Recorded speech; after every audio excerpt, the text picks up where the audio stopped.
Hey, you guys! Here's your favorite little keto goofball diamond, and today, 5 years and 7 days, I don't remember, of my ketogenic journey. Not feeling super well, not because I worked all day. We're going to get into all of it and so much more in just a minute. Don't forget to like, subscribe, share, and ring that bell, because now it's time to rant, rave, misbehave, and try not to be sick. Keto Diamond style.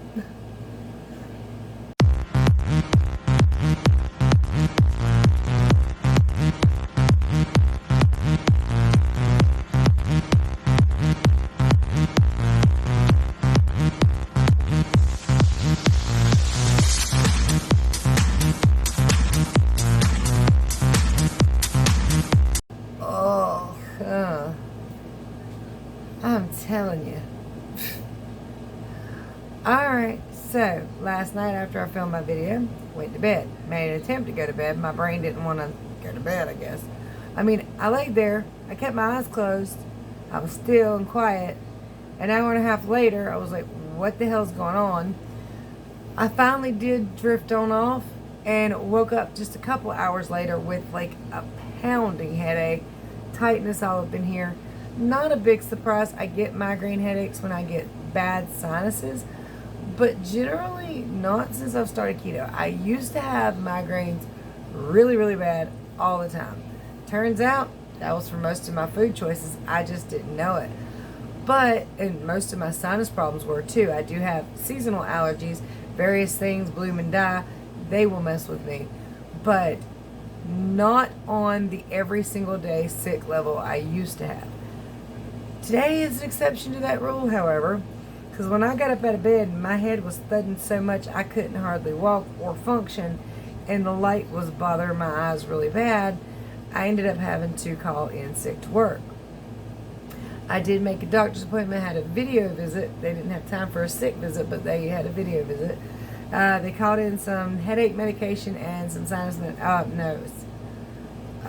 infection medication in case it was a sinus infection. I've dealt with those many, many times in my life. Ear infections and sinus infections were pretty much a daily thing for me for a very, very long time. Now again, since keto started, that is not on the same level. Might get 1 or 2 a year, but not 20 a year. I mean, before I started keto, my white blood cell count was always extremely high. So was my red blood cell count, which was the essential thrombocythemia or the blood cancer. So my blood cells were all over the place. But I kind of kept a constant sinus infection. I was always sick, always coughing. I mean, I couldn't work for coughing because nobody wants to work around somebody who's constantly hacking on them. Or I couldn't even work in a food industry because I'm coughing and everybody's going to, you got to leave. And that was before the big C word. Speaking of the big C word. At about 1:30 today, my husband come home and he's not feeling good either.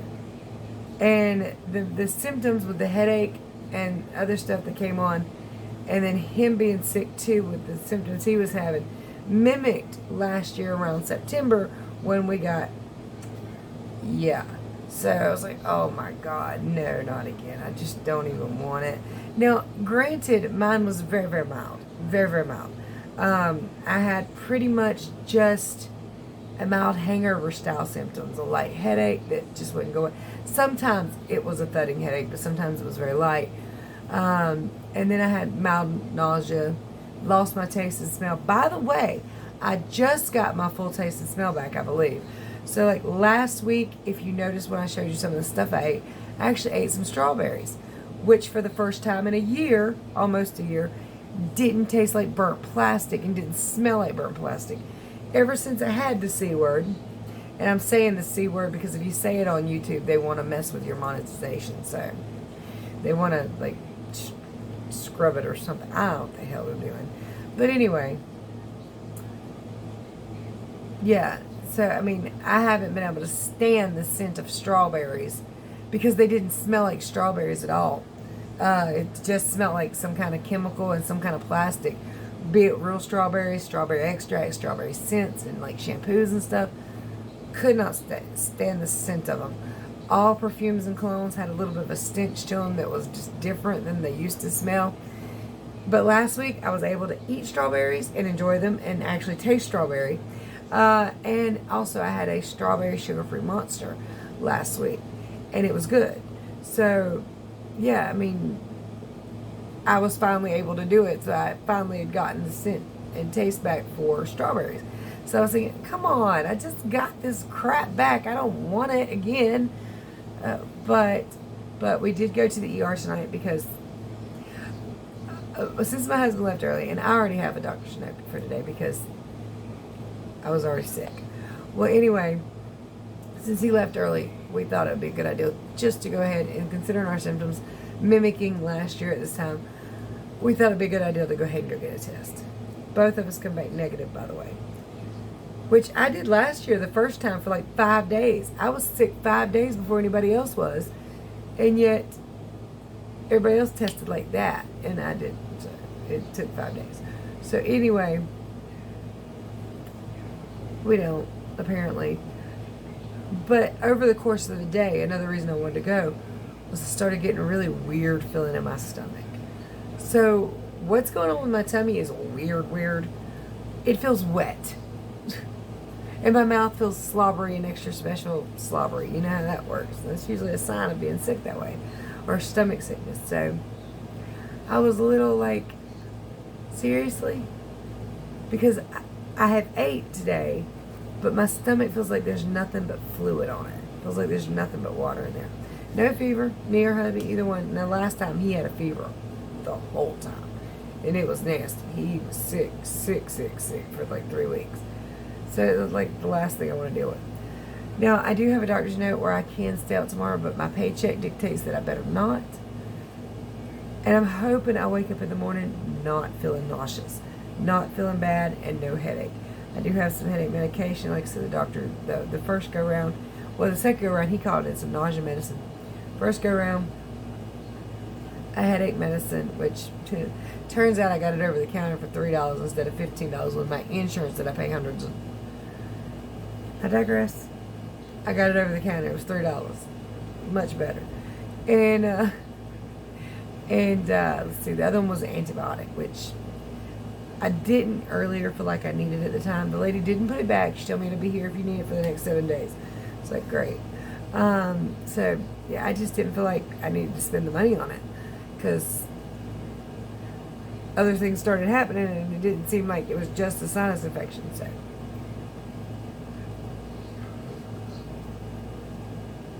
Ugh. Anyway, my husband started changing his mind about going to the ER. He's like, maybe I'll just wait in the morning and go to urgent care. And I was like, okay. And then I, in my mouth a little, and I was like, get in the damn car. Again, negative. And they didn't test for anything else, so, you know, or that I know of. As far as I know, they shove shit up my nose. Know what an Egyptian mummy feels like now. I'm just kidding. She didn't really tickle my brain, but it did. If you've had it done, you know. If you know, you know. But I do have one good thing, or possibly a good thing anyway. It's anecdotal, speculation, possibility, maybe a good sign. So when I first started my keto journey, early in the keto journey, I got rid of all my medications. All of them. I came off every last one of them. Except, well, I even came off my blood pressure medicine a little bit down the road, and ended up having to go back on them. Now, I've been doing something. Hold on, sorry, I'm trying to reach for everything so I can show it to you. I've been doing a couple things to potentially help with the blood pressure situation. Last time I was able to come off of them, there was multiple different things, and that's why I'm calling this speculation at best. Because I don't know anything yet at all. But last time I was able to come off of them, I was sticking to keto pretty good. And I was taking magnesium and potassium every single day. And believe it or not, those two things are very, very helpful with blood pressure. I've been taking magnesium and potassium every single day here lately. And I've also been taking a little bit of melatonin. This wasn't the brand I was taking. I got this one tonight because my daughter needed them and I gave her the other ones. So hopefully these will be fine. They are sweetened with xylitol. By the way, xylitol is toxic to dogs, so if you have dogs, best not to have xylitol around. But this is the only product to have a xylitol in them, and I'm going to keep them up in the shelf. So just have them out. This is the magnesium I'm taking right now. It's Magox. Not sure it's any better than anything else. #1 pharmacist recommended those, so I figured I'd give it a shot. Kind of expensive, to be honest, about 15 bucks a bottle, but you take 2 a day. And then I got this the other day, potassium glycinate, 650 milligrams, which is funny because it's usually capped at 99. Oh, okay, hold on. Still capped at 99 milligrams.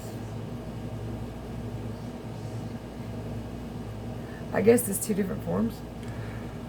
Oh, yeah. Sure, I guess. I literally only got like 3.5 hours of sleep last night, and that was it. Because I did get up this morning with the intent to go into work, just not the ability. So I'm super tired, and I should be able to go to sleep pretty easy tonight. So, but a combination of these 3 things, magnesium, potassium, and some melatonin, because I don't sleep. I can go to sleep and still stay asleep. Usually, last night was an exception. I never lay there for an hour and a half and not be able to go to sleep. Usually, I'm out in 2.5 minutes. I mean, as soon as my husband gets done aggravating me. Y'all know, I ain't the only woman in here that's married. But, yeah, as soon as I close my eyes, I'm usually out. But I have gotten more sleep over the last, more average sleep over this last week than I do normally in a month. So, but the reason I bring that up is my blood pressure is lower than usual. Not low enough that I'm kicking my medications yet, but it's a good sign because usually I range about 130 to 85-ish on blood pressure with my medication. And today when they checked, it was 116/75, and I don't feel good. So, might be a plus. Anecdotal, complete speculation, not enough information to go by that yet. But it is definitely something I'm going to have to keep an eye on because I don't want to be getting healthier, my blood pressure coming down from doing some good things, and then still be on medication and have it drop too low. So I've got to keep an eye on that over the next, the course of the next couple weeks. So just to be sure. And then I'll get with my doctor and safely come off the medications. The only medications I've got left is high blood pressure medication. So hope for the best, you guys. Hope for the best. All right, so I have went down a little bit more weight. Now, anybody who's thinking the blood pressure is just weight related, it's not, because I've been lower than this and on blood pressure medicine that I needed. So, yeah. There's that. Anyway, I'm going to go ahead and show you the weigh in, and I'm going to get ready for bed. I'll be right back. Guys, it is Thursday morning, 171.6. Hey guys, I've been wanting to try these. It says keto something on it, but I got these at Sheetz. Surprisingly, they're really, really good, and they're not super hard considering it has all these nuts in it. So I was kind of surprised by that. I also got a strawberry monster, 0 sugar. Friday morning, 171 on the dot. Yes, it's been a hot minute, so I thought I would use my Keto Mojo and check my ketones and glucose. Ketones. Jeez. Always. This 96. A little higher than I would expect. I've been awake for about 3.5 hours. I only got about 3 hours of sleep last night. I am extremely tired. Not sure exactly what, that has to do with anything, but it might. Tired. Down 1.4 pounds. Yay. Very happy about that. Gonna get some sleep tonight. I want to eat because my stomach feels empty, all but fluid. But at the same time, I don't want to eat. So I don't know what I'm gonna do yet. But I do know bed is included in that because it's like 5 minutes till 11. I hope I wake up good enough to go to work tomorrow because I really need my paycheck. And technically, because we have a 3-day work week, last Sunday, Friday, and Saturday of this week are the 3 days because of when our time goes in. So I did work last Sunday, but it didn't work Friday. If I'm out Saturday, I only have a 1 day paycheck, and then hubby's only got a 1.5 day paycheck so far. So hopefully we wake up feeling great tomorrow. Not good enough to work in that heat, but gonna have to, so it's just the way it is. Anyway, you guys, if you need help, my contact information is below. I'm going my ass to bed. Probably not going to, going to bed at least. And so much love, many prayers. Contact me if you need me. Great stuff in the description, even including ways to support the channel. Did I say much love, many prayers? If not, much love, many prayers. Bye, y'all.